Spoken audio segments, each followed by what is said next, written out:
Covering people's hot TF2 takes has been a relatively hot topic within the last year or so in the TF2 community, and it sounded fun, so I wanted to do my own. While I could cover the hot takes regarding stuff like quick play or modern game balance or how Valve is handling TF2 or whatever, I wanted to reel it in a little bit and talk about something that I don't too much, which is my main. Which, yes, for those that don't know, I am a Pyro main. I've been a Pyro main on and off pretty much ever since I started playing TF2. He's not the only class that I play. In fact, like, I quote-unquote main like 4 or 5 different classes. But he is the class that I have the most time on and would generally consider that for the majority of my career, I have played the most. I'm not really a vocal Pyro main, but considering there aren't too many people on YouTube right now actually discussing Pyro, I figured why not let that be me, at least on my second channel. So anyway, enough with the preamble. A couple weeks ago, I asked everyone for their hottest Pyro takes.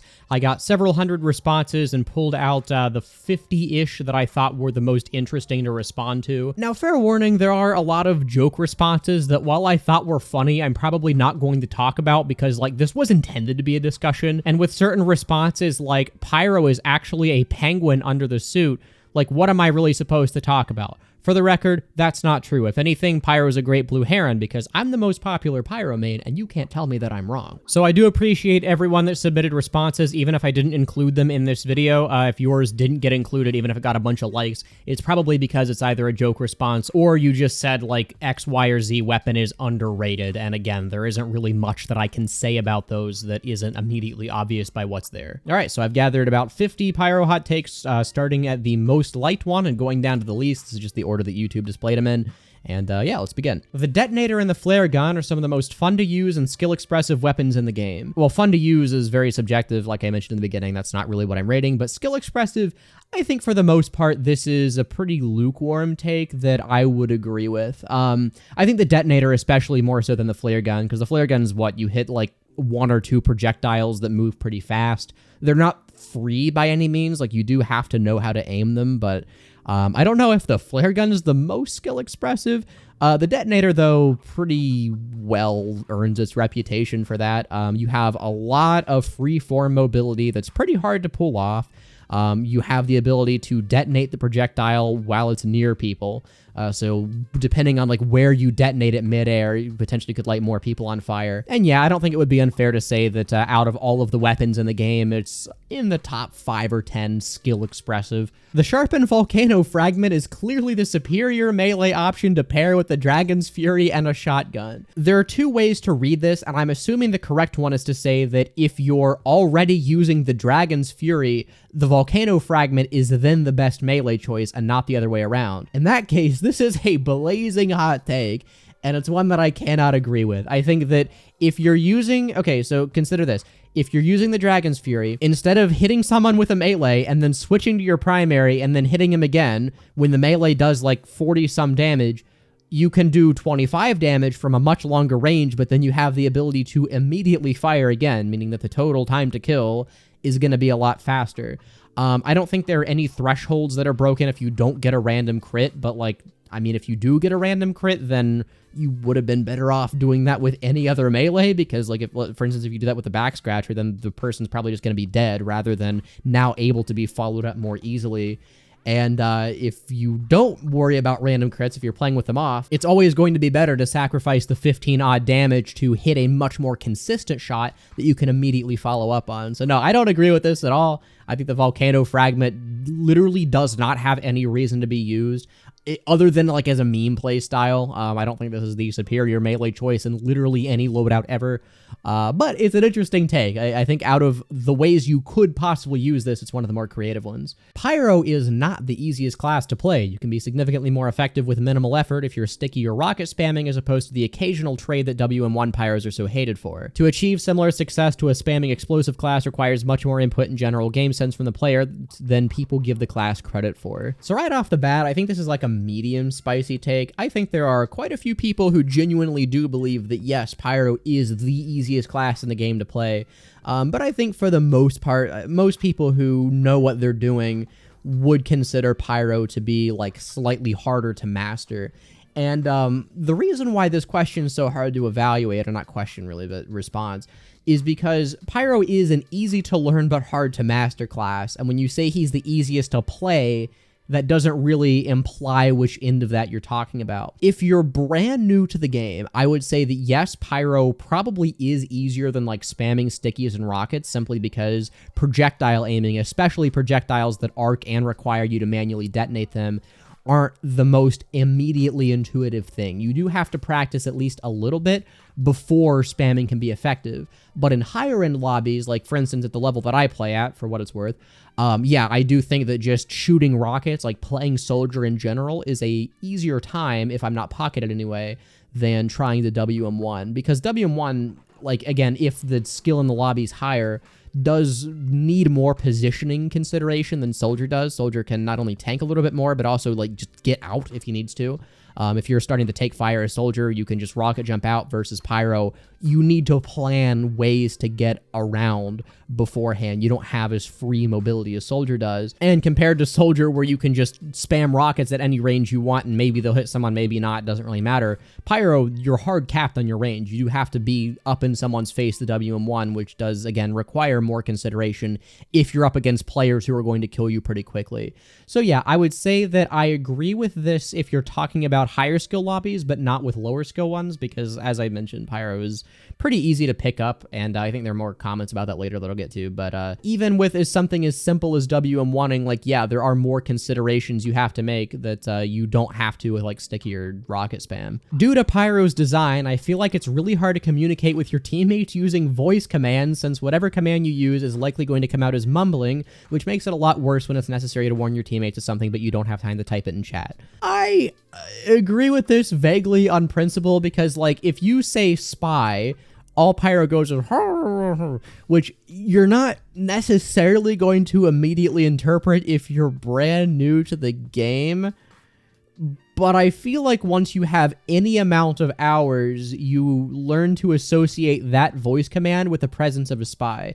Not to mention that even though you don't have time to type it in chat, most of the commands that like are important, that imply some sort of immediate positioning, also show up in chat. Like if you call for spy, that shows like voice, your name, spy in chat.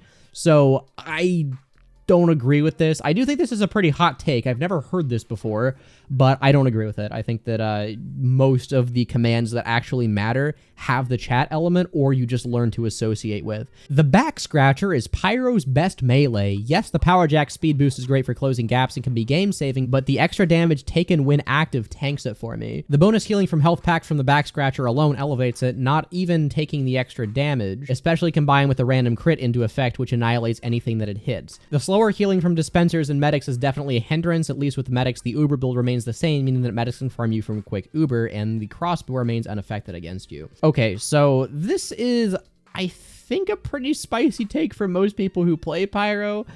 Generally, the back scratcher's like middle of the road as far as weapons go. Actually, it's probably his second best, but he doesn't have that many good Pyro options to begin with. It's like power jack is S tier and back scratchers maybe B- on a good day. But yeah, I think most Pyro mains, including myself, would disagree that this is his best melee, and let's break down the reasons as to why that is. So first of all, yes, the power jack speed boost is great for closing gaps and can be game saving, but the extra damage taken while active tanks it for me.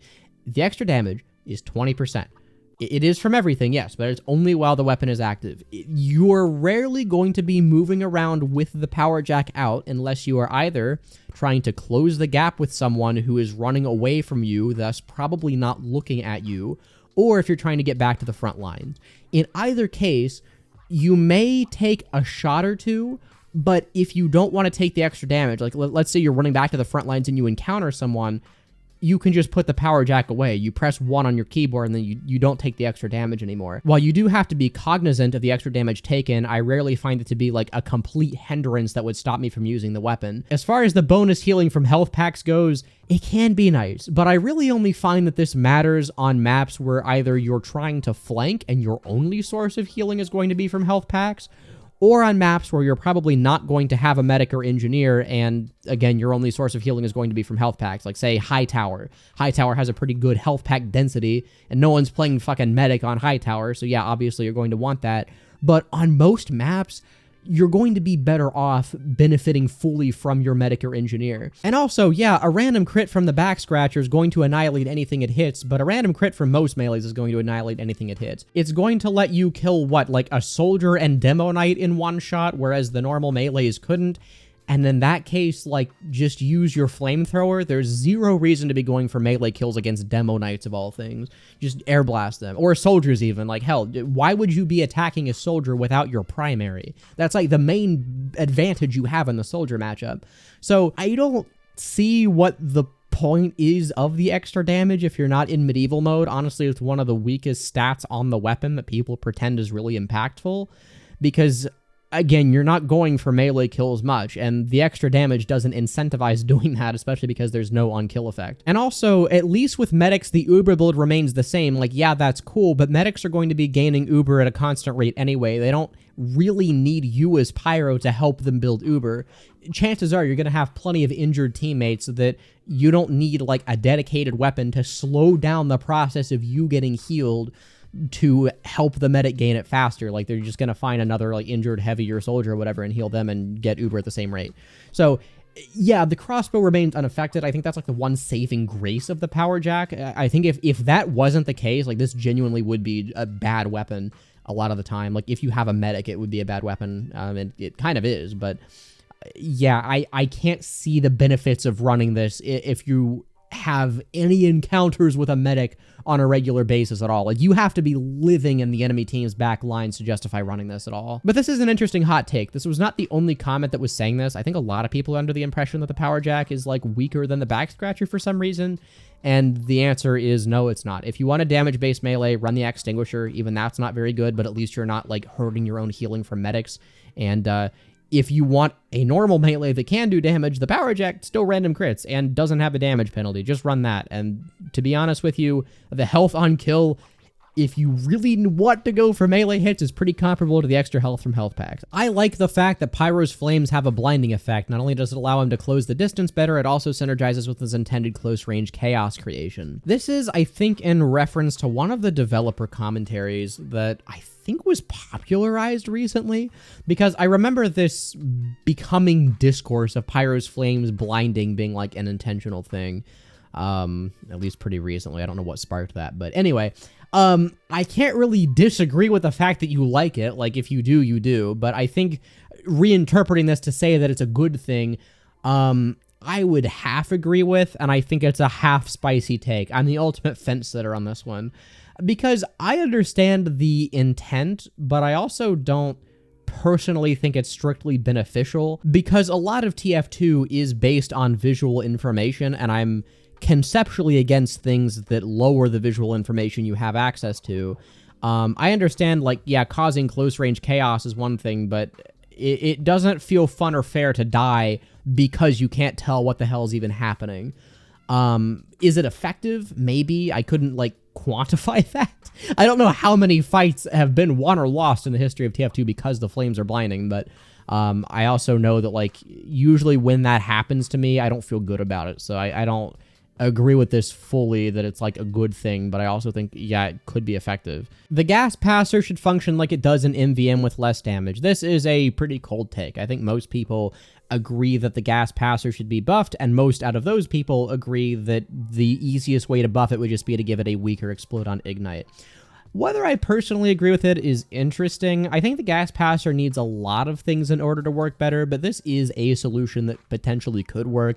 You would just have to be so picky about the damage numbers, because if you let them be too low, then the change doesn't matter, but if you make them too high, suddenly this is horribly unfun to fight against, because there isn't really any way to dodge it. You just chuck it into crowds of enemies, and now they suddenly take 70 damage the next time they're hit, which I don't know if would be too fun. But I think as a rebalance to try out, as something to, like, test at least on a rebalance server, this is easily most people's, including myself's, first pick. So I'll say that this is a take that I mostly agree with. It's also freezing cold. Coming back to the back scratcher discourse, this one, the back scratcher is genuinely one of the best weapons in the whole game. The health you get from packs is insane, the damage is nasty, and you can bypass the healing penalty with the crossbow. This take is on fire. This has to be made by someone who exclusively plays medieval mode, because at least in the case of like medieval mode, I would agree. The back scratcher is the second best weapon in isolation in the entire mode. Maybe third, because I think the huntsman's better actually. But it's really, really good. It does random crits, and if people drop a health pack, then you pick it up, and suddenly you have more healing from that. And also, the healing penalty doesn't matter because you're healed by the crossbow.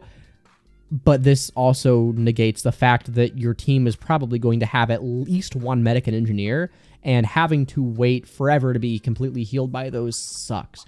And also, in normal TF2, when are you ever meleeing people? So I'll say this is a burning hot take. I have never in my entire time playing TF2 heard that the back scratcher is better than like the rocket launcher and the sticky bomb launcher, or even in other melees, like it's better than the kunai. It's like, okay, calm down. I don't think there's even an argument to be made that it's better than most weapons in TF2. But I would maybe at least agree that it's not as bad as people assume, although based on the replies I got, I don't think too many people assume it's bad, so I'll say I'd fully disagree with this one. Here's an interesting one. As a spy main, I don't really mind pyros. I think the whole unbalanced matchup creates a fun predator versus prey dynamic that really keeps me on my toes. This is an interesting outlook to have on the matchup, and unfortunately, it's one that even as someone who plays pyro, I don't quite agree with, because there are a lot of times where you just can't play spy. Pyro as a class turns spy off because you're trying to sneak around, you're trying to get in position, and then a pyro turns his sensitivity up to 1 billion, clicks his mouse, and then spams it around, and now suddenly the entire room is covered in a hitbox, and because you were in the room trying to get past him, you're now on fire and you die because of it. I understand there's a predator versus prey dynamic, but I think that's a very reductionist view. That's pretending like the pyro is hunting down the spy actively versus just spamming his flamethrower around and revealing you on accident a lot of the time. So I get where you're coming from. I understand the core concept of it, but I think when you look at like what actually happens a lot of the time, that is not the case. That's nowhere near the case. And I can't argue with you having fun, but reinterpreting this to imply that it's a better thing than people assume, I don't agree with that at all. Pyro doesn't deserve to be countered by simply equipping fire resistance items like the Spy Sickle or Darwin's Danger Shield. I think this is a pretty cold take. I think the vast majority of people who play TF2, at least in concept, dislike weapons that turn off another class. Maybe there are some hardcore Pyro haters out there who love it just because they don't want Pyro to be able to play the game and anything that screws him over is positive. But the vast majority of people would agree with you here. I don't really think this is a hot take. However, I will disagree at least on the part of the Spy Sickle, because Spy needs the help. Again, coming from someone who is a career-long Pyro main, Spy needs the help. I think the Spy Sickle maybe shouldn't work exactly the way that it currently does. I wouldn't mind seeing it be a little bit more interactive maybe, but something that prevents you from instantly getting revealed should Pyro touch you with his flames is necessary for Spy to be able to play the game sometimes. The Darwin's Danger Shield, though, is complete bullshit, and I agree that that one shouldn't exist. Sniper of all classes shouldn't be able to turn off Pyro. But Spy probably needs it. Out of anything, Spy is the class that needs a fire resistance item. And also, it's not just simply equipping it, you get fire resistance. Like, you are at a disadvantage after it melts. And also, you do have to have it out. It's not like if you're trying to gun down the Pyro, you just win because you have the Spy Sickle. Maybe you can pull it out quickly. Like, maybe I'm overestimating the amount of time and effort that takes. But, unlike something that's completely passive like Snipers is, at least there is some amount of risk with the Spy Sickle. So I'll disagree with this at least somewhat on behalf of the Spy Sickle. I don't think it's an amazingly designed weapon, but I don't think it's as bad as some other fire resistance weapons in the game. Honestly, the Flog isn't as badly designed or bad in general as most people claim. It has a huge upside and in return gets a massive nerf.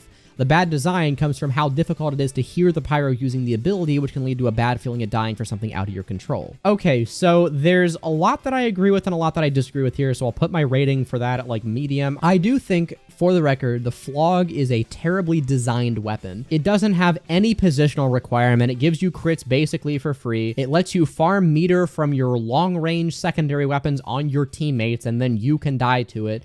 It doesn't really take much thought or effort to use. It makes Pyro even more polarizing because it removes one of his most skill-based aspects just for more damage. So I think that no matter how you slice it, this weapon design sucks ass. And it just sucks to die to. Dying to a crit boosted Flog is horrid. I don't think too many people would disagree with me there. What I do agree with you with is that the Flog is not as bad as most people claim. I think people assume that this is like the worst flamethrower by far because Air Blast is super OP.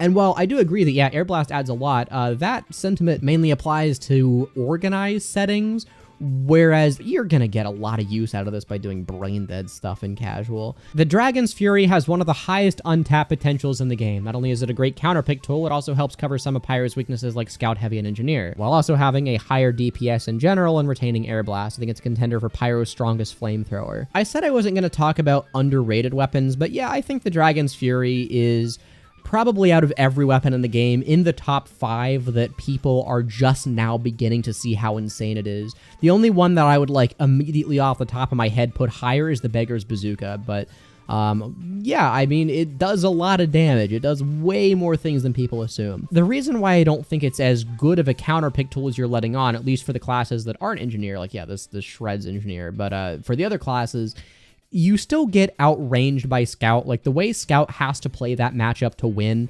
doesn't really change. You do have slightly longer range with the fireballs compared to Flames, but I don't think it makes the matchup completely unwinnable for the Scout by any means. You just stand back a couple more feet, and then you continue shooting the Pyro from a range that he can't attack at without using his secondary, and then you win the matchup. And Heavy, like, yeah, Heavy does die in 4 fireballs, but he also has the ability to turn around and rev and kill you in the time that it takes you to fire 4 fireballs. So, it makes the matchup against Heavy better, but against a good Heavy, especially if he's overhealed, like, you lose. You still lose. The main reason why I don't think it's one of his best flamethrowers is because the Air Blast penalty hurts. You still have Air Blast, and it's not more expensive necessarily, but having it on a longer cooldown means that you can no longer completely counter soldiers that are holding M1, which means that if a soldier sees you using the Dragon's Fury, he shoots a rocket, and then he holds M1, because even if you Air Blast the first one, you get hit by the second one. There's nothing you can do about that. So I think that it opens up a lot more holes in his matchups that the normal flamethrowers don't necessarily. Again, minus the Flog, but that's its own thing. And because of that, I don't think it's his best. I think the Degreaser and Stock are still better, although this does have more potential than most people would let on. I'll at least agree with that part of it. Pyro actually requires more skill and game knowledge to use than most classes. That's a pretty spicy take. I don't know about more skill and game knowledge to use than most classes, because if you compare, like, skill ceilings and stuff, Soldier and Demo are easily much higher in terms of skill ceilings. They just have so much movement that you have to learn that Pyro doesn't really come close to. Like, yeah, combos are more skill related than people assume, I guess, but compared to, like, rocket jumping efficiently, it doesn't hold a candle.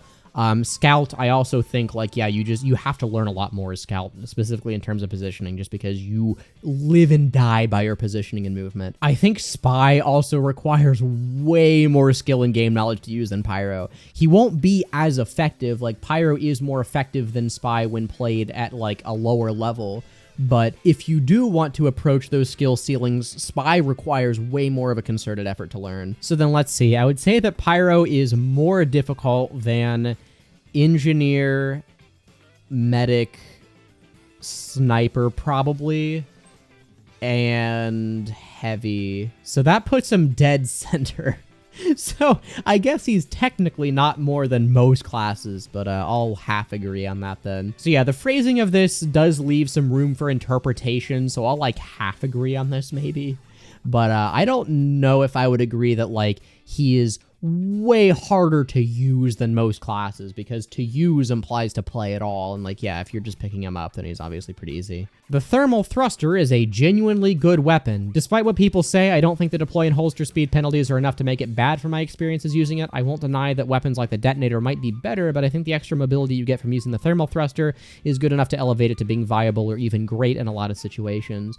Okay, so I agree that it's at least a lot more usable than people assume. I know some people think that this weapon's complete trash and never use it, which I would disagree with, but better than the rest of his secondaries is hard to say, because Pyro really, really, really needs the mid-range damage. Whether you want to have more consistent mid-range damage, like with the shotgun or panic attack, or you want like higher burst damage with some of the flare guns or mobility or whatever, that's up to you, but you really do need the ability to attack outside of the range of your flamethrower, which is hard capped.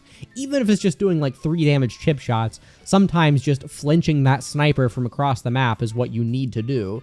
And if you have the thermal thruster, like, yeah, you can close the distance more, but that's not going to stop you from getting headshot. I do think the thermal thruster is a usable weapon. It's at the very least okay, but genuinely a good weapon, I think would be a little bit more than I'm comfortable with, just again, because that mid-range damage is so big for what you need. So I'll like semi-agree with this one, because you did kind of mention that it's at least viable in a lot of situations. Oh, and also, yeah, speaking of, if you're indoors, if you're playing on like an indoor map or something with low ceilings, obviously you're not going to get much use out of the thermal thruster.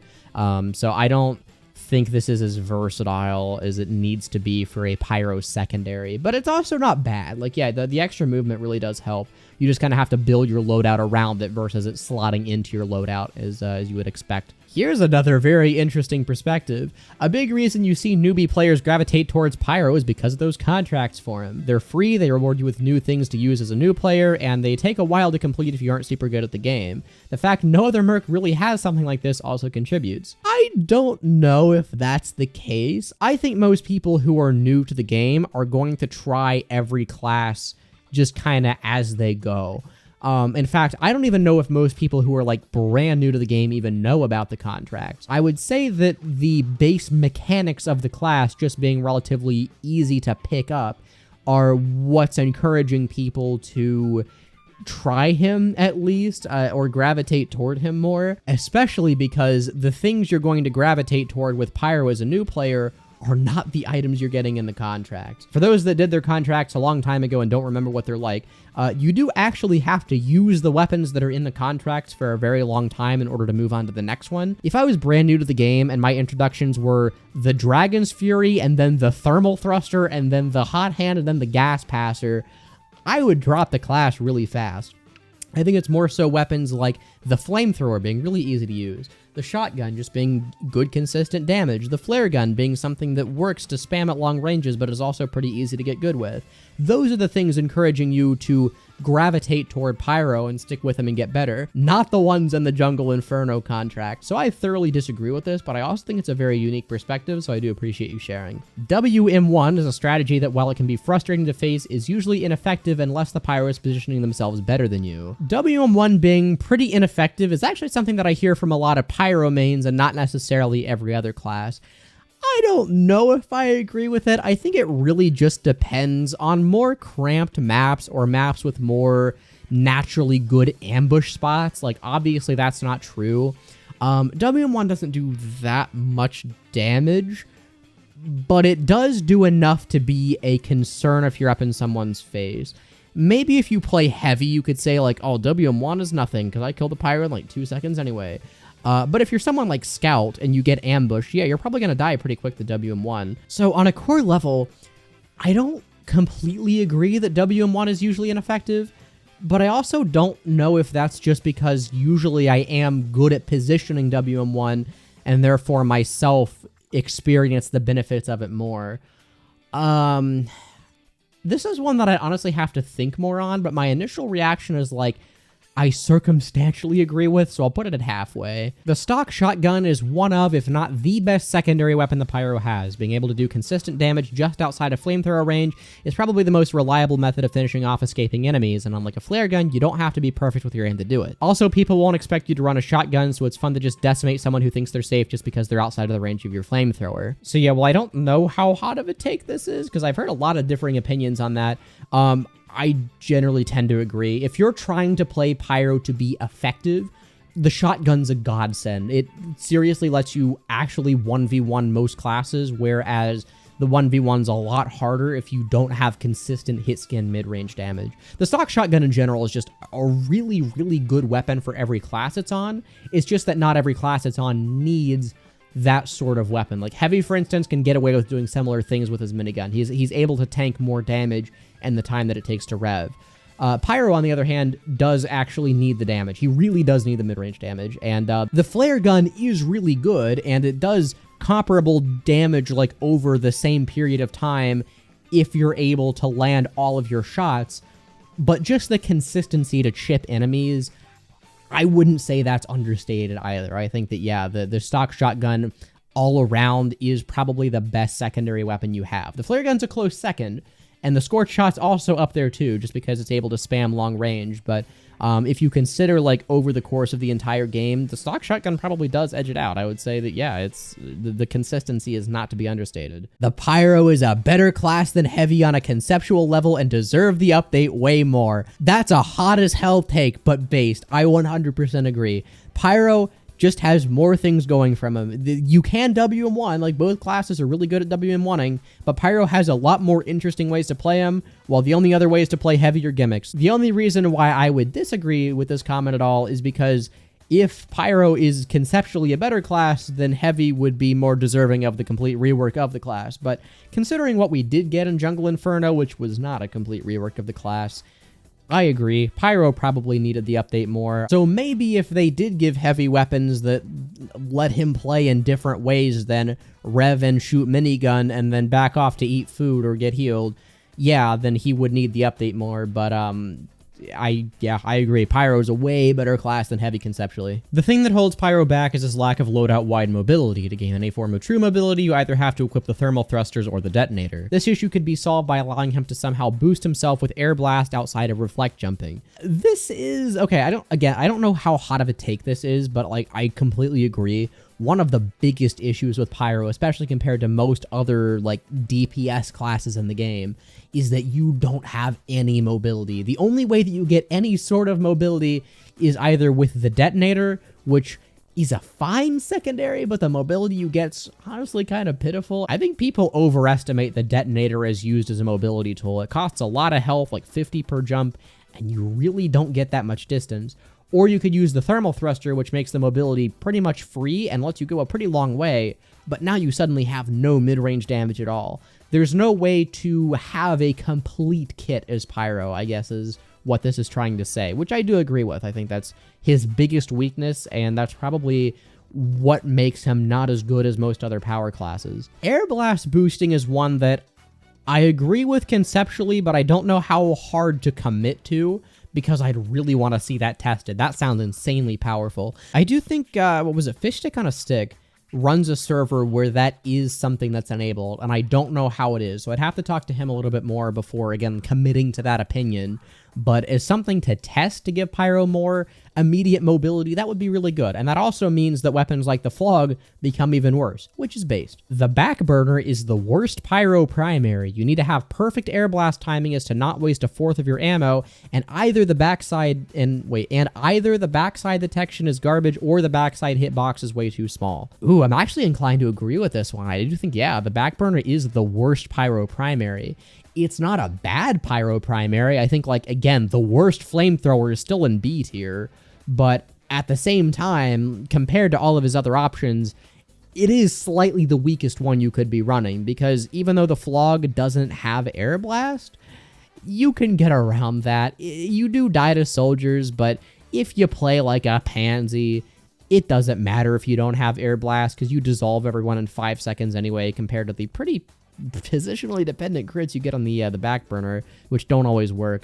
So yeah, I would agree with this pretty much wholeheartedly, but I do think that saying that this is worse than the flog is a relatively hot take too. The flog is balanced, it's just that people don't know how to counter it. I don't know if I'd agree that it's balanced, but I think whether or not it is, the issue people take with it is that it's poorly designed and that it's frustrating to play against. And I am also a firm believer that if something is technically balanced on paper but is horribly obnoxious to play against, it should be rebalanced anyway. That's Overwatch balancing, in my opinion. You shouldn't allow something that's really, really annoying to exist just because it's not technically overpowered on paper. Making the gas passer a primary with a massively increased recharge would not only make the weapon usable, but also extremely fun with mid-range afterburn playstyle. If you wanted to go this route with it and make the gas passer a primary, I feel like you'd need to increase the damage.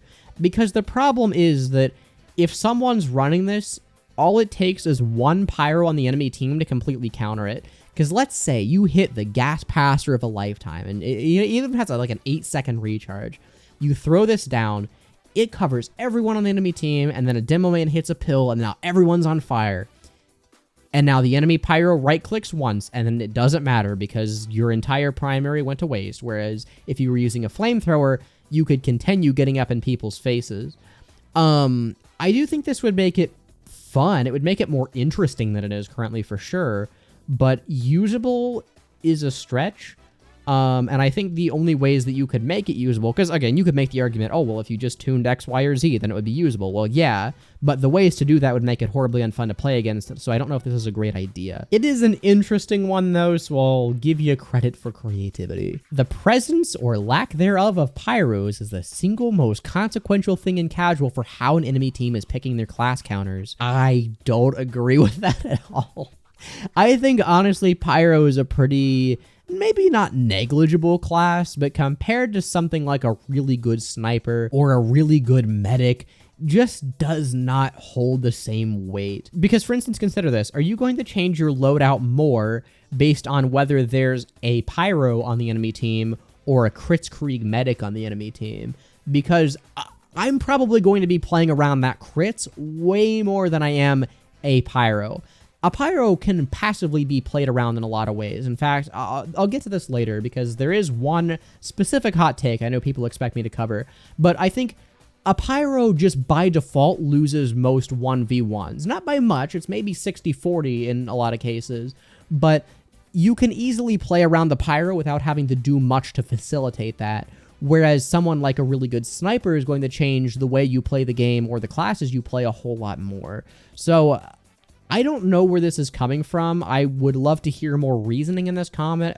Really, this is just saying, like, yeah, it changes, and then no elaboration. But based on what's presented, I'll disagree. I think this is a pretty hot take, though. So again, at least thank you for submitting a hot take that's not just what everyone already assumes. Homewrecker being able to destroy sappers in one hit is fair. Relatively hot take. Thoroughly disagree. The fact that all you have to do is press 3 and then click, and now the spy's risk of going in to sap a building that may or may not have been guarded by an engineer is stupid in a lot of ways. Because if the building is guarded by the engineer and spy gets a sapper off anyway, then it forces engineer to change prioritization, which should be a risk that the engineer has to take. Engineer is an insane class already, and forcing that dynamic is a good thing.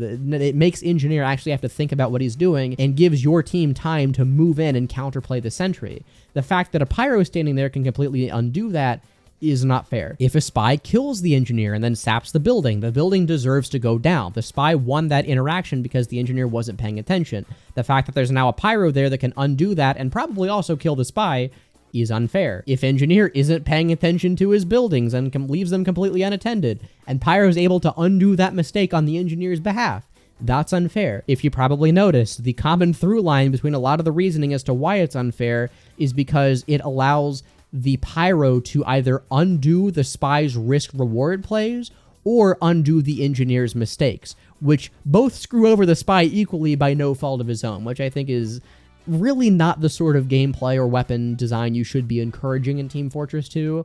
So yeah, weapons like the Homewrecker, I can't get on board with, and I think that removing sappers as interesting as it is of an idea on paper, just ends up sucking when actually implemented into the game. Another Gas Passer one. The Gas Passer as a concept is good, it's just very undertuned. If it had its damage, linger time, charge rate, and spread increased by like 50%, it would probably be one of Pyro's better secondaries. Obviously, a lot of testing would need to be done for me to like agree or disagree with the specific things you listed, but I do agree with the fact that conceptually a throwable gas can for Pyro is a really cool idea for a secondary that has a lot of potential. I think that, yeah, they just kind of fumbled the bag in the sense that the current iteration of the Gas Passer does basically nothing, and they probably could have done a lot more with it that they just didn't. So yeah, I know some people that are like, yeah, the Gas Passer just sucks as a concept, but no, I think a throwable gas can that applies a specific status condition does have a lot of potential. Just don't make that status condition be the exact same thing that the Pyro can already do with all of his other weapons. I think Pyro is one of the best classes for an Uber, mainly because he can have an almost guaranteed pub push regardless of skill level with WM1,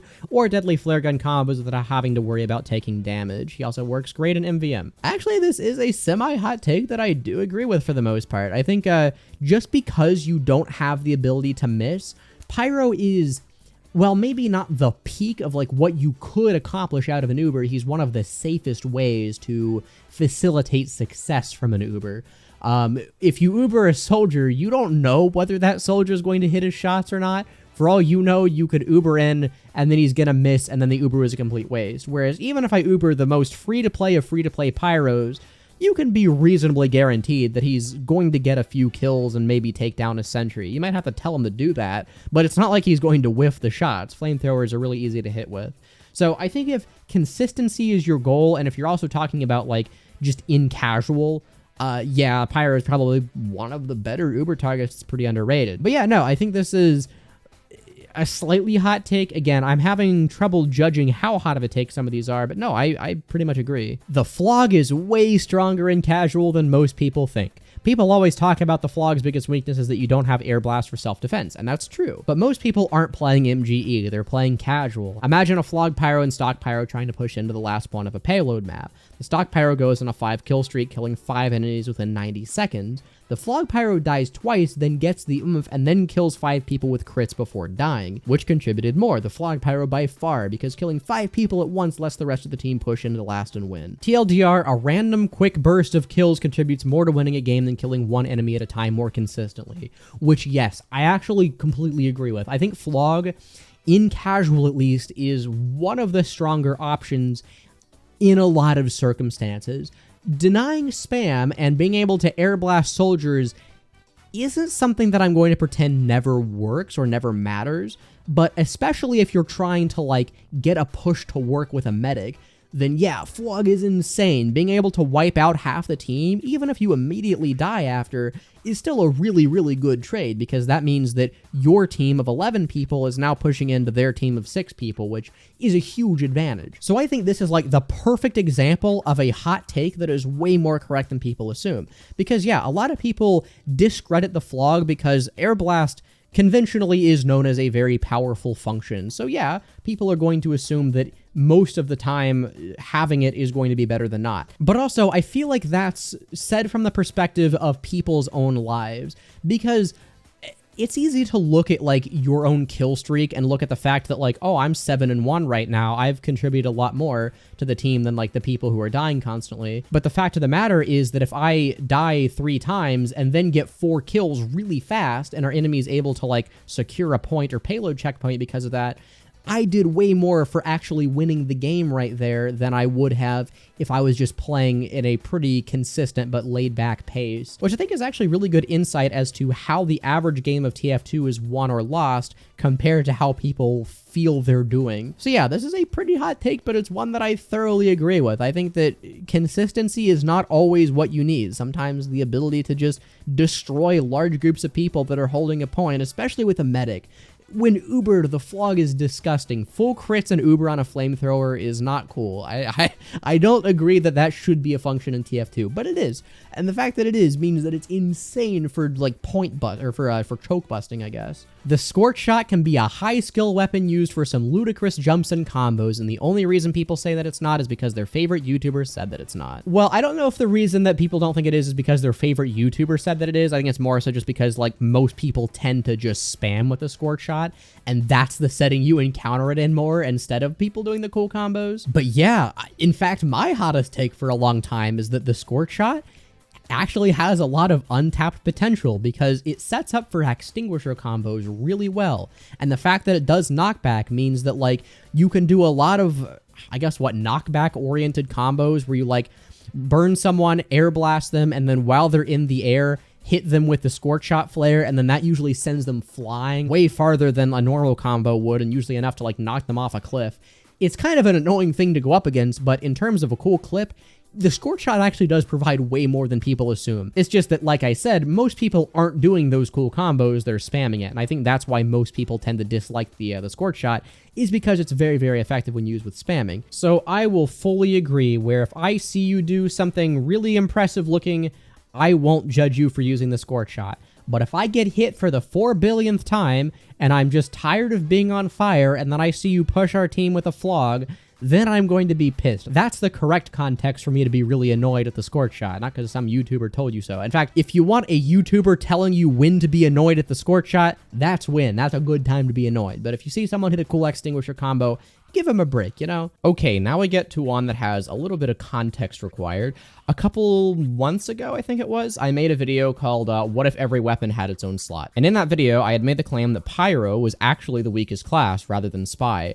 I'll discuss this a little bit later because that is probably like the hottest take in the entire video. I'm not 100% on board with that anymore after talking with some Spy mains. I'll discuss that later, but that's what this comment is referring to, and probably several others as we go.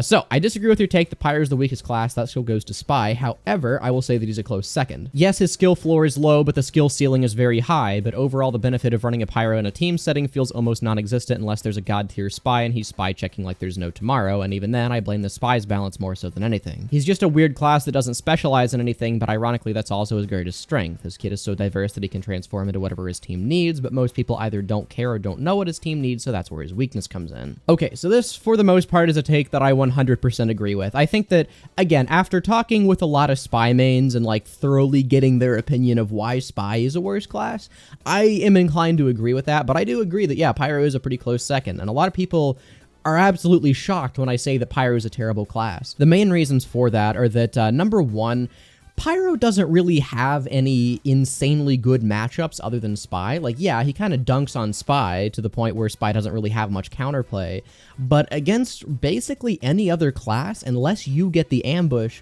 the 1v1's pretty hard. Now, not all of them are completely unwinnable. At worst, it's maybe like, or at best, maybe it's like 60-40. But at the same time, you are at a disadvantage. Like, for instance, against a really good scout, what are you meant to do? The scout can just maneuver around your range.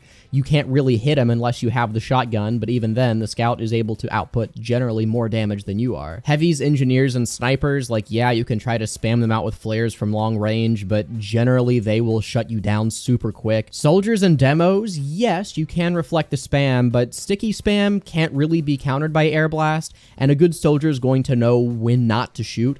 A lot of people, that's another thing that a lot of people will get very shocked about when they hear that, oh yeah, generally speaking, Soldier actually wins the Soldier-Pyro matchup if both players are really good. Because it's like, oh, well, Pyro has air blast. How is that even possible? Well, again, take it from someone who has a lot of experience on Pyro and also a lot of experience on Soldier.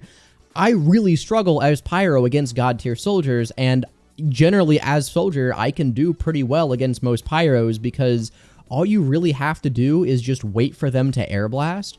Don't fire instinctually if you know there's a Pyro on the enemy team. Just like wait a split second, bait out the air blast, and then fire. And then once they're out of sync with your rockets, then they can't really do anything, because oftentimes they'll panic and just hold down M2.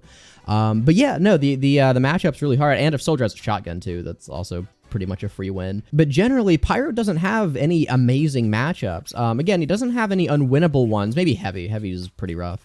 But you'll really struggle in a lot of those scenarios. Now, given that does imply that like the average skill in the lobby is a lot higher, because yeah, if everyone's a fresh install, Pyro is probably going to do one of the best in the team just because he's the easiest to use.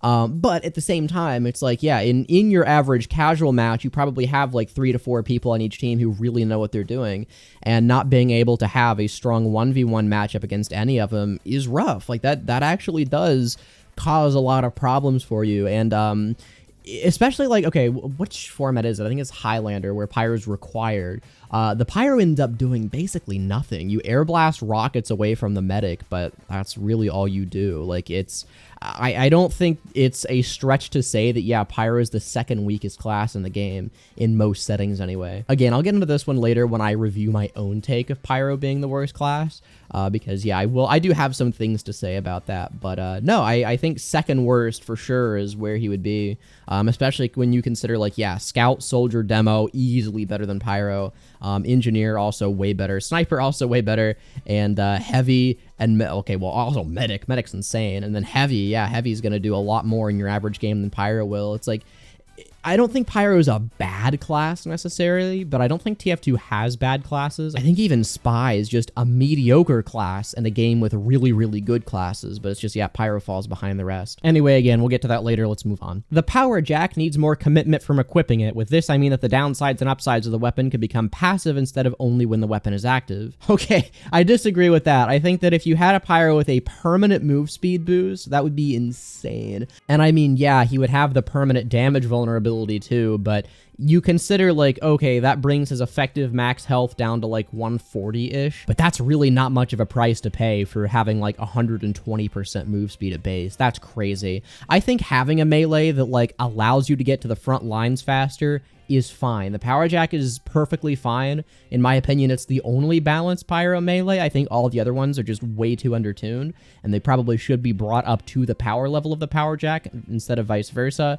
But making the upside and downside passive would be crazy. We do not need to do that at all. Also, I think the third degree's upside should be present in most of Pyro's melees, with some exceptions to make killing Medic or their pocket a lot easier, like the Extinguisher or the Back Scratcher. It would give stronger incentive to bring out their melees, and make some Pyro melees some proper side grades instead of many cases direct upgrades. Ooh, having that on the Extinguisher would be interesting. I'm not gonna fully, again, this is another one that I'm not gonna like commit to agreeing to, because I would really want to see that tested, but in concept, I don't think that's a terrible stat to have. It would really be gimmicky. I don't think it would do much, because like, when are you getting the benefits out of this stat on the third degree? I have maybe gotten like 2 kills ever in my entire 6,000 hours of playing TF2 with the third degree stat.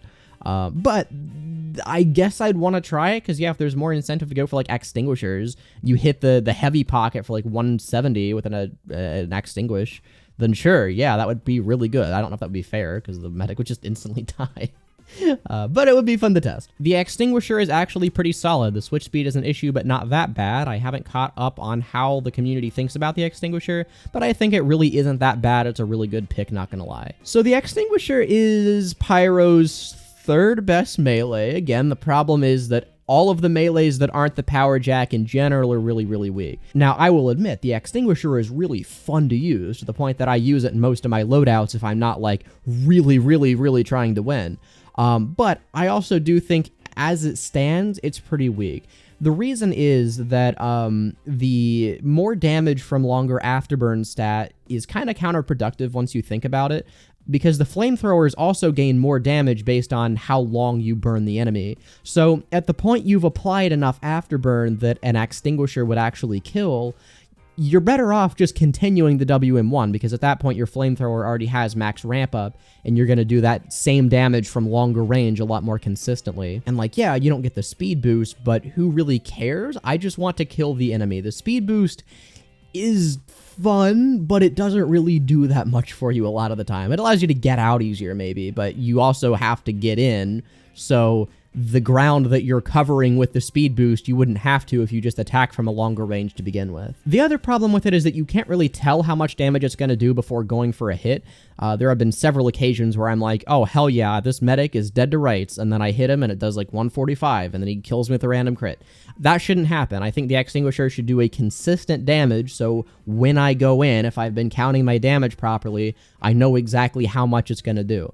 Personally, I don't even think the old design that just gives you crits every time you hit a burning enemy, but maybe extinguishes them this time, would be a bad idea. I think having consistency, or rather not having consistency on the current design, is the biggest issue with it, and it needs that consistency if it were to be a good melee. Because again, right now, there isn't really much reason to go for an extinguisher if you really are trying to secure the kill, over just holding down M1 and finishing off that way, or just using your secondary, because most secondaries do pretty comparable DPS, considering the extra range. Now, I will agree that the extinguisher is not a bad weapon, but again, it's just mediocre, and that's the problem with most of Pyro's melees right now. Old Air Blast was more fun because it would mostly launch enemies into the air instead of sending them far away or at a range where they can no longer effectively counterattack, and Pyro can't reach them with a flamethrower. Old Air Blast was testing both Pyro's comboing skills and enemies' reaction to suddenly being in the air, forcing them to readjust their aim. The new Air Blast, though, is better for stalling, which is effective but not as fun. Oh, and the new one sends soldiers to Canada if you blast them with reflect rockets at the same time, which is quite funny. This is another one that I'm very mixed on. To be honest with you,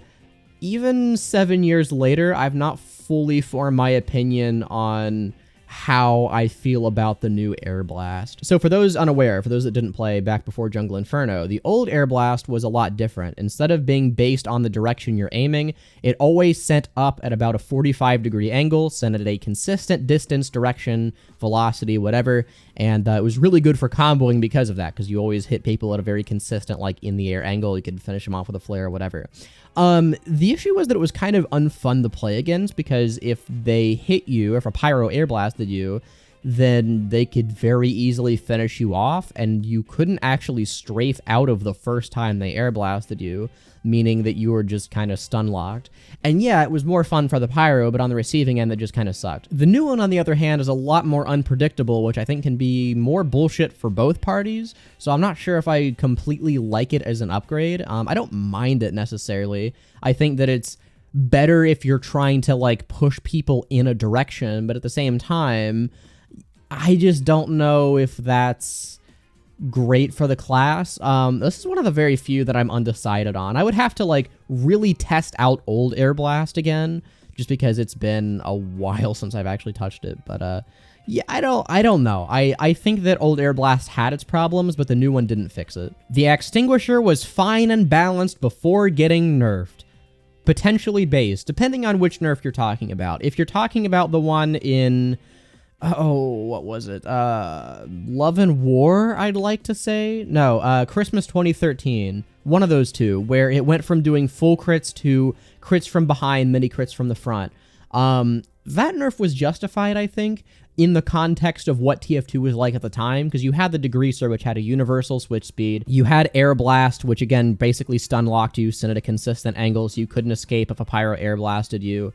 At that point, yeah, I kind of agree that some kind of nerf was necessary. But the one where they nerfed that version, the mini crits from the front, crits from behind, into the horrendous tough break version where it, like, took forever to deploy, barely did any damage, like, that nerf was so unnecessary. I don't know why they even bothered doing that.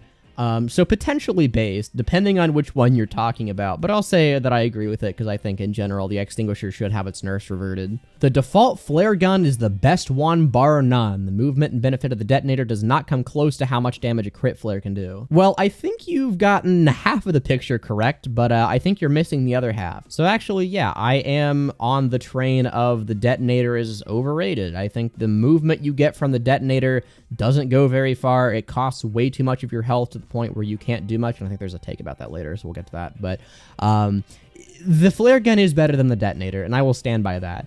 The problem is that the Scorch Shot is better than the flare gun, because yes, the flare gun lets you hit instant 90s, but I think the ability to set everyone on fire constantly and stun lock them barely edges that out.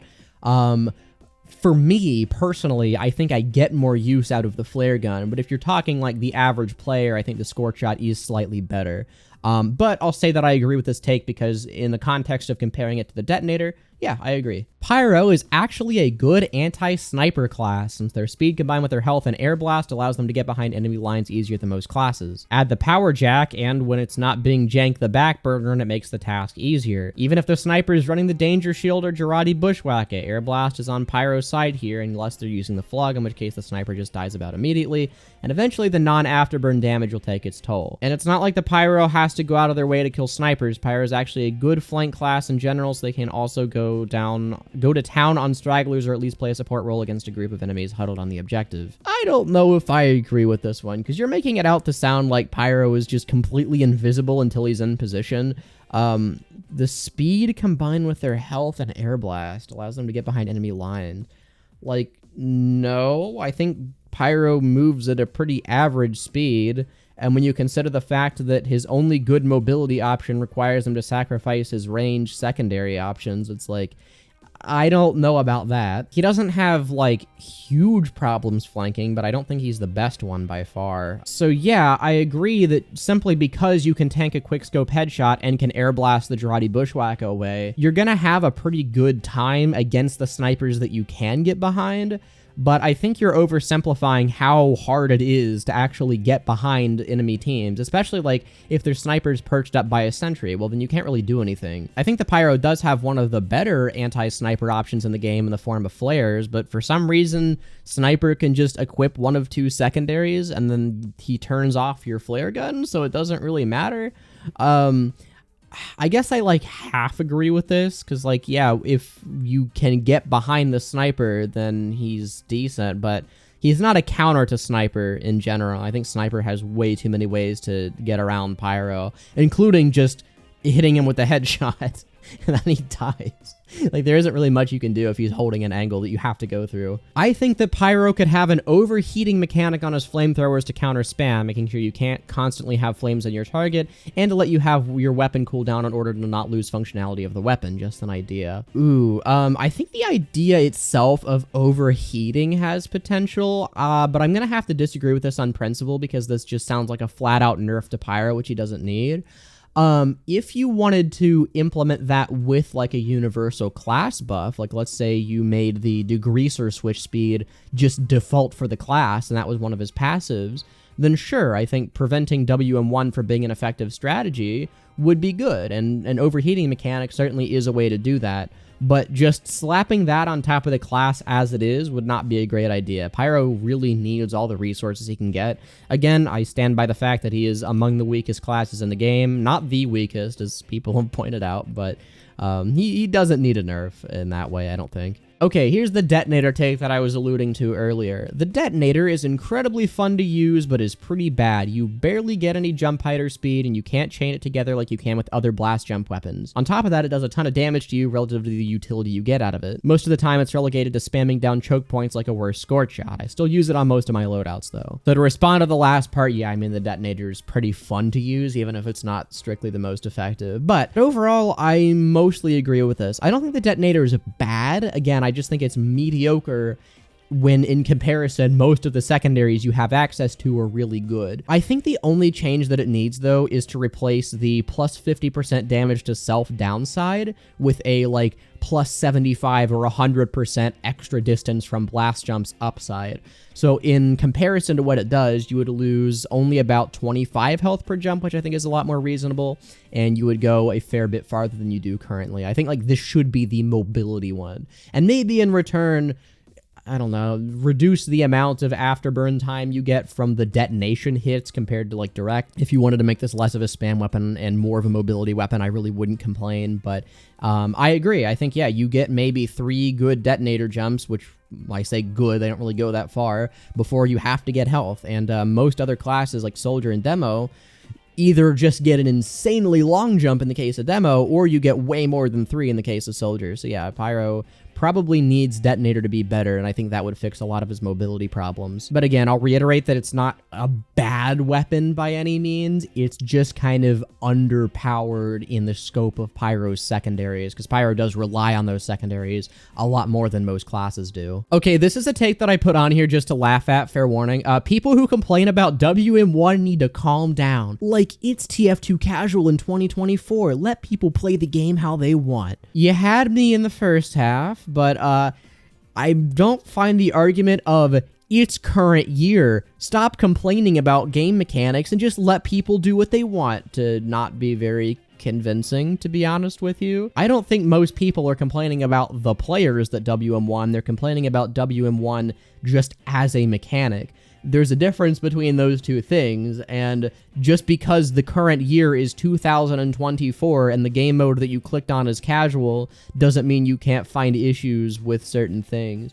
You can critique game mechanics, sure, but just saying let's not have negative thoughts in our head because it has been 2024 years since the Gregorian calendar switched to its modern dating system is a horrible argument. Please don't do this. The sharpened volcano fragment inflicting bleed instead of afterburn. It's not a bad idea, since it would give a different debuff or damage over time that could stack. If you're wondering why I find this funny, go watch the Grouch video. You know the one. That was a suggested change in the Grouch video, but even in the Grouch video, the suggested change was let it do bleed and afterburn, and even then it wasn't a very good weapon because WM1 still does more damage. Conceptually, this is like a great idea on paper. It's like, oh, what if Pyro could stack damage over times? But then you realize like, oh, well, what if Pyro could just click a mouse button and hold it down and then you do more damage than those DOTs would? And then the idea falls apart. So I disagree with this because I think, ironically, it's already been tested in the rebalance video that Grouch made, and we determined that it wasn't a very good idea. But maybe you could make it work. I just don't think it's a great starting point for a weapon in general. Degreaser is worse than stock in most situations. Its upside is pretty nice, but I think people underestimate how bad the downsides are. There are so many fights that I've escaped with my life from because I was lit on fire with the weaker flames. So actually, I do agree with this one. Even though I usually use the Degreaser, I think that pound for pound, stock is better. Stock just has more things going from it. The weaker afterburn, like you said, is a huge hindrance for the weapon. Not being able to finish off enemies that are retreating because your flames do 1 damage per tick is really bad.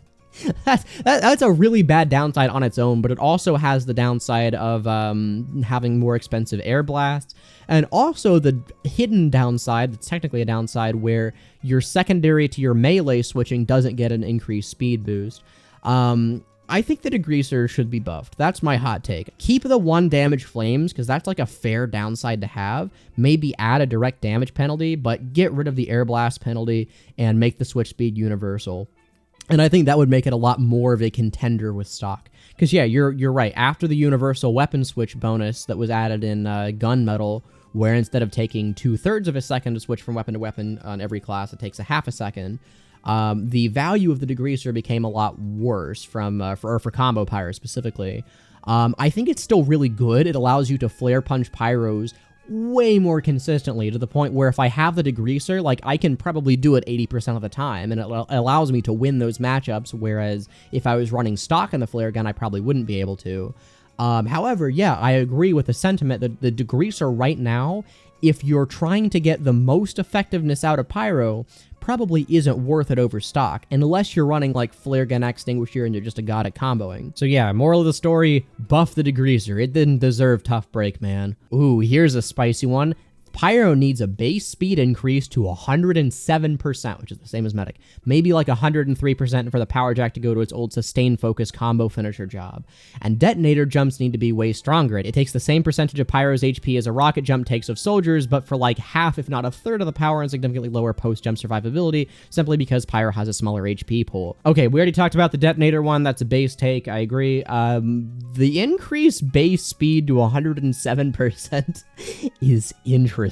I don't know if I like that, and I probably won't know if I like that until I see it tested. I can very easily see that becoming annoying. I feel like, again, if you're going to do that, you have to supplement it with some kind of WM1 nerf. Otherwise, that's just going to be really frustrating to play against. But I at least do agree with the sentiment that if you do that, not nerfing, but changing the power jack to be like a sustained combo finisher would be probably the best way to deal with it. But yeah, making Pyro move at medic speed is a hard sell if you don't nerf him somewhere else. But I think you could nerf him in the frustrating areas and do this and probably get a better class out of the ordeal. Pyro has the best cosmetic fashion in TF2, and it isn't especially close. I don't know if I agree with that one. I think Pyro has honestly one of the weaker cosmetic sets overall. Probably not the weakest. I think that would go to... Actually, I don't know. I'd have to look over. Probably maybe Scalp? No, even then. But I don't think Pyro is the strongest. I think Pyro is probably in the bottom half of cosmetics. Ironically, I think the only cosmetics that, like, strictly speaking, make the clash look better are very cutesy. And I don't know if that's necessarily to the benefit. I think we've gotten some good ones in the recent cases that are more serious looking, so to speak. The... Oh, what's the name of it? The Burning Question and the Hot Take. I think those are the two. The coat and the detective hat are really nice looking. But in general, a lot of the older ones especially are just kind of whatever. I don't particularly like them. If anyone's wondering why I use a bunch of these like furry cosmetics on Pyro, it's because you don't have many other options. The power jack is overpowered, not in the traditional sense of how most overpowered weapons are annoying enough to warrant the change, but it's very OP. It barely gives any reason to use anything else for not a big enough downside. The best example of this type of OP weapon design is the Uber Saw. Well, the Uber Saw I think is a lot more over-centralizing than the power jack. Getting Uber is insane. That's the entire point of medic, is trying to get Uber, versus Pyro where faster movement speed is like slightly beneficial to you. Again, I've talked about this before, but I think the main problem with Pyro melees is that in comparison, everything else is really bad. I don't think we should nerf the power jack down to the level of everything else. I think we should buff everything else up to the power of the power jack. Because look at even the second and third best Pyro melees, and you realize they have a big problem. The back scratcher gives you increased health from health packs, which helps while you're flanking, sure, but it also decreases the amount of healing you get from medics, which is usually where you want to be as a Pyro, significantly, to the point where it can be a hindrance most of the time. And the extinguisher, even though it's really good as a finisher tool, is strictly worse than WM1 when you factor in how much range and damage from ramp up the WM1 actually has. And then below that, you get into the really gimmicky weapons like the Home Wrecker, where it's like, sure, you can remove sappers, but you can also just kill the spy before he gets to the buildings and use literally any other melee. And then you have real shitters like the Neon Annihilator and the Hot Hand, and it's like, okay, most of Pyro's melees are completely useless. Like, even if you nerf the power jack, they'd still be completely useless. That wouldn't change that fact. So you probably should buff the rest of the melees. So in the context of this question, I don't think that the power jack is OP by any means. I think just all of the other melees suck, conceptually and otherwise. The Neon Annihilator is better than the Home Wrecker. Ooh, that's a hard one. Do I agree with that or not? I think on some maps it is, because obviously if there's no water, then it's worse. But if you're playing on a map like Banana Bay, then yeah, obviously you're going to want to use the Neon Annihilator. There's no point in using the Home Wrecker if you're on a map where you can even get some use out of the Neon. But I don't think it's better, because there are so many maps that just don't have those areas where there's really no point to running the Neon in general, and I'd rather be able to break sappers slightly faster than to maybe crit a milked enemy like one time in the entire game, if that. The reserve shooter is perfectly suitable and viable weapon on Pyro. People that don't understand why aren't smart enough to figure out how you're supposed to use it, which is explosive projectiles. So I don't know if he's implying that when you reflect a rocket into a soldier, then you get mini crits off of that, or if he's trying to say that, like, if a soldier bombs in, then you get mini crits off of that, and that's the correct way to use it. Either way, though, I think those two scenarios are so incredibly niche that you're gonna be better off just running the flare gun and hitting an air shot, or just running the stock shotgun. The problem is that it's not worth sacrificing 2 shells of, like, the best weapon in your kit at that point, which is your shotgun, just for the off chance that you might hit a reflect. And yeah, I've said this about a lot of Pyro's weapons. I don't think the reserve shooter is completely useless. I just think it's a mediocre weapon when it's run in a slot where you want a really good weapon, and because of that, there's no reason to really use it most of the time. The Scorch Shot isn't nearly as broken as some people make it out to be. I agree. I think this is a relatively hot take, but no, I agree. I think the Scorch Shot is annoying to play against for sure. Like, yeah, getting knocked up and stunned is really annoying, and it's horrendous for a weapon design, and I don't think that it should do that. I think that's a good reason in and of itself to, like, nerf it or change the functionality. But in terms of its raw effectiveness, it's more of a psychological damage weapon than anything. People like to throw around the fact that it can one-shot light classes in very specific scenarios, as if that means that it just insta-kills them if you hit them. Yeah, if you knock a light class back into a wall and then the flare explodes on the wall in their center mass, then the max afterburn duration does exactly 126 damage if you don't find healing. But how many times is that going to happen? The Scorch Shot is actually pretty easily countered just by having a medic on the enemy team. If I see that there is a medic, I'm immediately going to stop using the Scorch Shot because it's just going to be free Uber. The only times that I really wouldn't consider doing that is if there's a sniper, in which case I just want him to not have fun. But in most cases, yeah, like the Scorch Shot's really good. It's probably one of his best secondaries, but I don't even know how much better than the flare gun I'd consider it to be. I think having that burst damage is more valuable to you in general. And that could be very anecdotal, where it's just like, oh, I don't personally find that it's that effective when I use it, so it's bad. So I don't know, maybe there are more arguments to be made for why the Scorch Shot is powerful, but most of the ones that I've heard that are commonly thrown around aren't very convincing. They make it annoying, sure, but that's not overpowered. That's a different concept entirely. At this point, stock is always better than the degreaser, and combo pyros should probably swap. The reason that I put this one on here in addition to the last one that was basically the same thing is because it specifically mentioned combo pyros, in which case I disagree. I think that the degreaser and the flare gun have a lot more synergy than you would expect, simply because of flare punching, as I mentioned, but also because the speed at which you can do the combo is really, really fast, and being able to do damage that quickly on Pyro is very effective. Now, I agree that if you're just playing more of a generalist Pyro, definitely don't use the degreaser. Swap to the stock flamethrower for sure. Or if you need to deny spam, which I guess would fall into a more generalist thing. But if you're specifically angling for combo pyro, which is degreaser, extinguisher, flare gun, or something similar, I don't have any problems with the degreaser. In fact, I think it helps with a lot of the combos that otherwise have a really, really precise window of execution that people can strafe out of. Okay, here's a blazing hot take. Power Jack is one of Pyro's worst melees. Its health on kill isn't enough to make it usable in a fight, and the speed boost doesn't matter if your team has an engineer. The mailbox can pull off combos for a clean finish, the neon can break sappers and kills anyone who tries to escape into the water, the back scratcher hits harder and can help medics hit harder, and the hot hand. Or wait, no, they help medics build Uber, not hit harder. The medic's strength is not increased by the back scratcher. Anyway, I don't know how much I really have to dissect this one.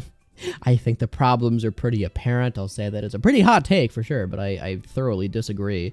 Is there anything unique that I've not specifically talked about yet? Oh yeah, the health on kill isn't enough to make it usable in a fight. Okay, well, you don't really need to use it in a fight. You never need to use your melee in a fight as Pyro. I don't know. This guy is acting like you're just constantly going for melee kills as Pyro. Like, yeah, you can, but generally WM1 is more than fine enough to do the job. Or if you have the Dragon's Fury, even less of a reason. And also, the speed boost doesn't matter if your team has an engineer. Like, what, is the engineer going to build a teleporter from you to the person you're chasing? Like, it's really good for general traversal. Yeah, getting back to the front lines is a good use case for it, but let's say you're trying to get, like, behind enemy lines and you want to move faster. Well, that's a good use case. Let's say you're trying to catch up to someone that you're chasing. That's a good use case. Let's say you're trying to retreat. That's a good use case. Like, you're acting like the teleporter is a perfect replacement for every context Pyro could need this in, which is not true at all. And yeah, you've listed off the strengths of all the other melees, but those are very situational compared to how generally applicable a speed boost is.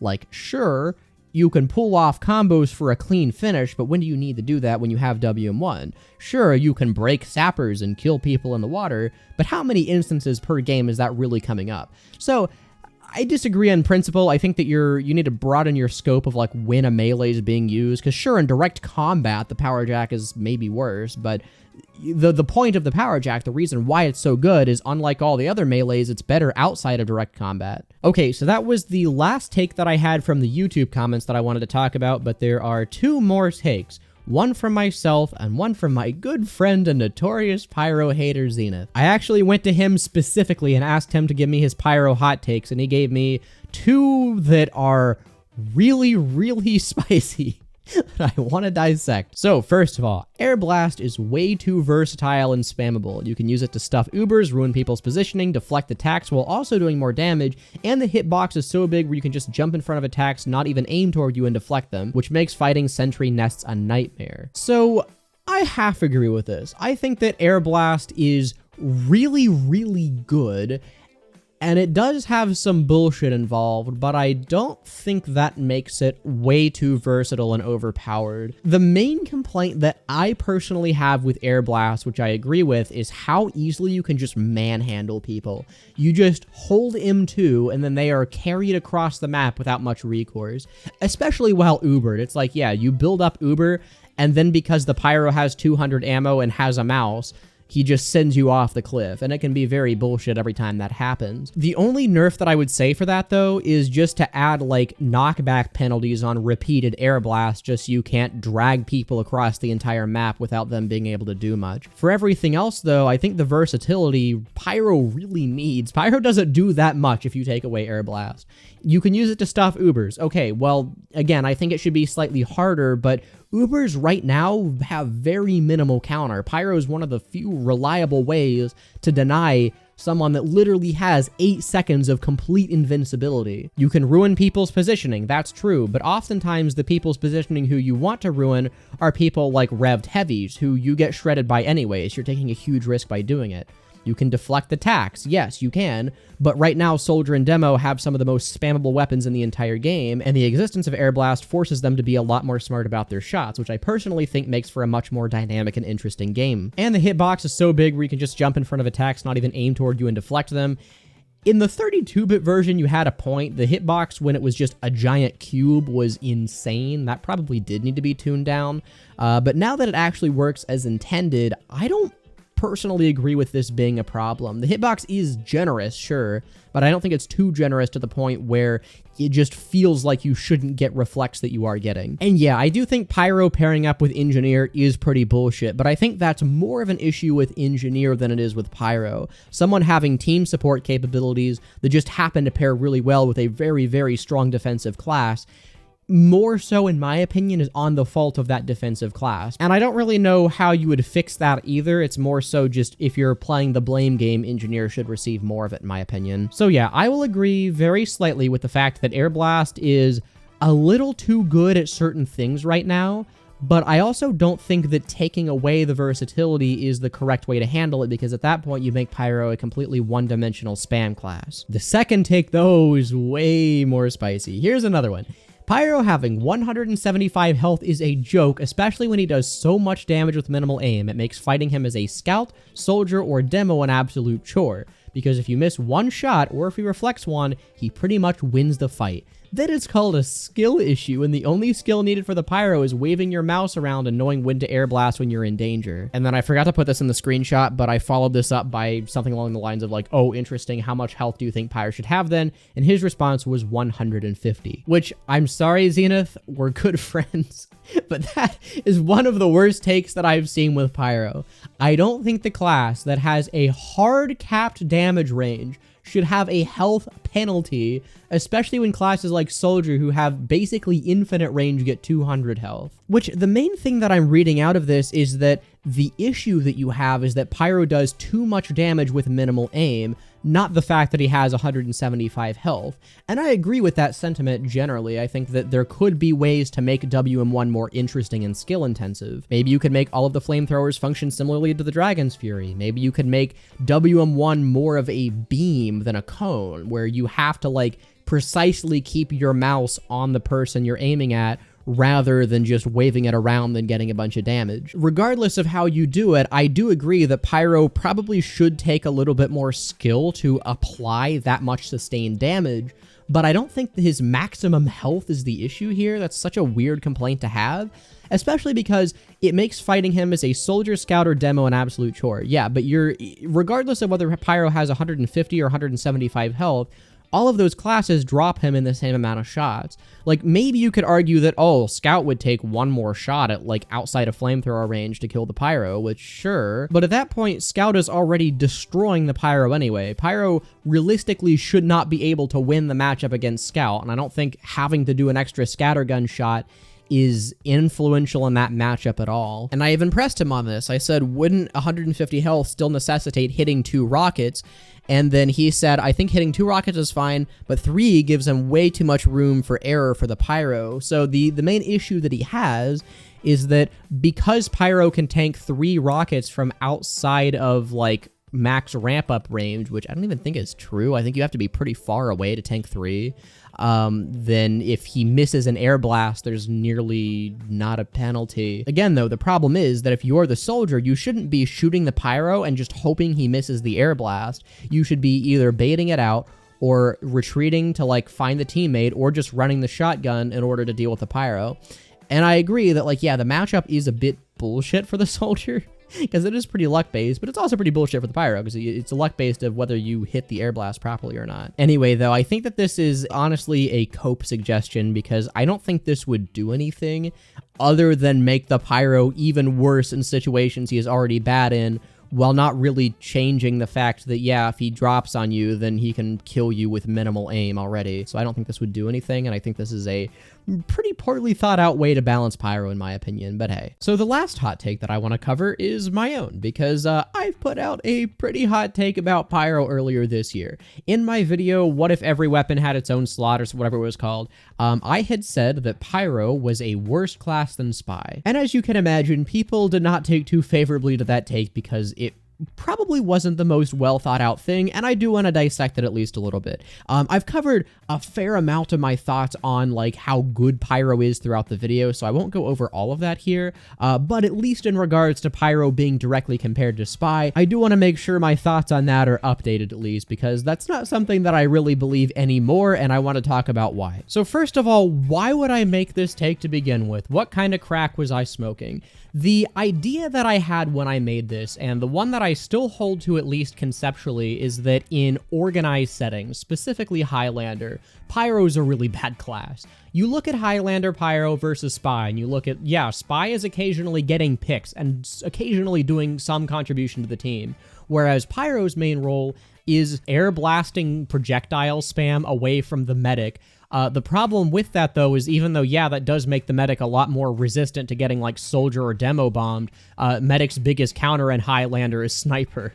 In fact, everyone's biggest counter in Highlander is sniper, but that's besides the point. So yeah, to sum it all up, that was, like, the biggest thing that I had on my mind when I made that take, is, like, Pyro just does nothing in organized settings, and I guess at the time, like, I had it in my mind that Highlander was the best representation for an organized setting, because you didn't even see people play Pyro in 6s at all. Like, occasionally they'll go Spy for, like, 10 seconds just to pick a medic, or they'll go, like, even heavy sometimes to defend last, but you very rarely see Pyro. And that was my mindset when I made the claim. But on top of that, I mean, as I've mentioned throughout the video, Pyro doesn't really have a good matchup against most classes. And again, he doesn't have unwinnable ones. At worst, it's maybe 60-40, but he also has a couple that he really just can't do much about without a pocket medic. Like, take the pretty common strategy of, like, heavies on a payload card or sentries on last or something. Pyro doesn't really have many means of dealing with that. The most you can really do is either wait for a medic to uber you, but again, most classes can be ubered and thrive in that scenario, or just, like, spam flares at the heavies. But then you also consider that, yeah, you're also losing duels against scouts and 1v1s, which, yes, for those that are confused about it, as someone who plays a lot of scout and Pyro, scout should not lose the Pyro scout duel. It's really, really easy to stay out of Pyro's effective range. And then you get beat out by sticky spam, because even if you can air blast it to occasionally save your own life, it doesn't, like, harm the demo man in any way. And then the soldier matchup, like, while a lot more complex than most of the other ones, really still isn't favorable toward Pyro, which does surprise a lot of people. And again, this is coming from someone who has quite a few hours on Soldier and quite a few hours on Pyro, and I can find that in the Pyro matchup against really good soldiers, I'm often losing, and vice versa. But anyway, my mindset at the time when I'd held to that opinion was that Pyro just doesn't really have as many tools as most other classes do to like really thrive in casual. And again, I think I even mentioned this earlier in the video. I'm reiterating a lot, but I'm trying to like make this clear. I don't think TF2 has bad classes, and by extension, I don't think Pyro is a bad class. I think he's like worse than most of the other ones. If you would say like, yeah, Soldier and Demo or S tier classes, then Pyro would maybe be B tier or B plus tier or something like that. I think that's the best way that I can intuitively phrase my thoughts on the matter. So the biggest reasons that I walked back a lot of these opinions were mainly just talking to Spy players. I have not played Spy in a very long time. In fact, if you look at my hours, I think I have a lot. But in terms of like serious dedicated effort toward playing and learning Spy, it's not been there for probably like 6 years at this point. So just because of that, I had very little context for what Spy actually has to deal with throughout the average course of a game. And I think the biggest argument which really turned me was that like Spy actively gets worse the longer the game goes on, because people are inevitably going to get tired of being stabbed and they're going to get paranoid and like hunt down the Spy, and there's just like less and less things you can do as Spy the better you do as Spy. Or I guess more accurately, the longer you're actively doing well as Spy. And then obviously Spy has like really bad matchups against most classes too, but I also was under the impression where it's like, well, Spy only has to deal with those bad matchups if he's caught, and good Spies are just gonna like fucking what, like kunai trick stab, dead ring out, and do a bunch of all this other garbage. All that said though, I think the biggest issue that caused me to believe that Pyro was worse than Spy wasn't my understanding of Pyro being bad, but rather my understanding of Spy being bad. So in summary, the reasons why I thought Pyro was a worse class than Spy at the time were that number one, he is really, really bad in high skill lobbies, which I guess conflated with more organized settings, although I think there is a fair amount of overlap between like very high skill casual lobbies and like pretty entry level competitive lobbies for what it's worth. Number two, Pyro just lacks a lot of the same power and tools as most other classes do, whereas Soldier wouldn't have a very hard time like taking down a sentry nest or dealing with a heavy medic or something. Pyro just has a lot of trouble in those same situations. And while I still believe that those first 2 points are pretty accurate, the third and main thing that made me change my mind was that once I talked to Spy players and understood the biggest problems with Spy a lot better, then yeah, I realized what Spy has to do to keep up is a lot more than what Pyro has to do to keep up. Pyro at least has some strategies that will thrive in like the median skill level of casual, whereas Spy does as well. Again, I don't think there are bad classes in TF2, but Spy has to maintain that effort throughout the entire game, where Pyro can afford to play more lazily sometimes. So then the only other question to be begged is, why did I put this in the video? Because like, I'm not stupid. I understand what the community believes about Pyro, and I knew full well that it would be a blazing take putting it in there. What I had intended to do is that originally I wanted to make a longer video about Pyro as a whole, and I thought that would be a fun way to like backdoor it and get people talking about like, oh wow, why is Pyro a bad class? Why do you think this? And then I'd be able to drop the video and be like, ah, well, you see, here's my reasons. And instead, people just clowned on me in the comments, which, to be honest, was completely deserved. It's never like fun necessarily, but you just gotta take it in stride. Like, yeah, I think most people were correct to say that that was a bad take. And don't worry, I don't hold it anymore, but again, this was all my mindset at the time. While I'm always a proponent of healthy discussion, I do at least think people were within their rights to make fun of the Pyro take. So, lesson learned, it's not the first nor the last quote-unquote bad take that I'll put out. I understand the way that I think about TF2 is different than other people's, but I think that was also like one of the less researched ones, and I also probably won't try to do the sneaky backdoor video ideas anymore. I'll just make the videos that I want. So that's my thoughts on the matter now. I do not believe Pyro is a worse class than Spy, but I do still believe he is the second worst class in the game when considering an upper to median skill level. So anyway, that is all my hot Pyro takes, including my own. Please do not go after anyone mention whether or not you disagree with the takes in the comments. That's up to you, but people are allowed to have opinions even if you think they're bad. If you want to hear more Pyro-related discussion, feel free to let me know. I'm up to doing videos like this again if you want. It's been a while since I've done any sort of discussion on my main. I have a lot to talk about with Pyro, and I think that just because, again, no one really plays Pyro, like I'd imagine he's one of the lesser mained classes. Obviously, heavy is generally lower, but in terms of discussion, I feel like even then I see more heavy main discussion on YouTube than I do Pyro main.